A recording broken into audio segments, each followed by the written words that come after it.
Kuya, ikaw ba gumagawa niyan? Hango lang sa amin. Hango. Saan mo hinahango yan? Pampanga. Pampanga. Saan sa Pampanga? Arayat. Aray. Arayat. Oo. Laging umaray. 20 pesos lang pare. Okay lang. Halo. Halo, oo. Lagyan mo ng gatas. Tsaka sago. Oo. Oh, magkano na yan? 20. Oh. Dagdagan mo pa ng 10. Yung kutsinta. Yan, okay lang, okay lang. Oh, magkano na? 30. Oo. Dagdagan mo kay. Gulaman. O ini, kuya ko, taga-Arayat siya, no? Sipag lang, no? Sipag lang, tsaga. Oo.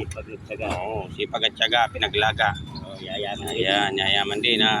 Kaya, abangan nyo po sa inyong mga kanto, bugbugin nyo. Ay, hindi. Joke lang. Hindi, bilangin mo muna, kulang yan, pare. Kulang yan, pare, kasi palagi akong magbabayad ng kulang. Sakto. Ay, sobra pa kayo. Oo, sobra. Salamat, ha. Oh, till we meet again, pare. Kaway ka muna. Ayan. Ano pangalan mo? Hangilo. Angelo Reyes. So, kaano-ano mo si Connie Reyes? Wala. Tsaka si Jimmy Ray. Sige, thank you. Bye-bye. Okay. Sige, mabuhay ka, kuya. Sipag lang. Oh, bye-bye.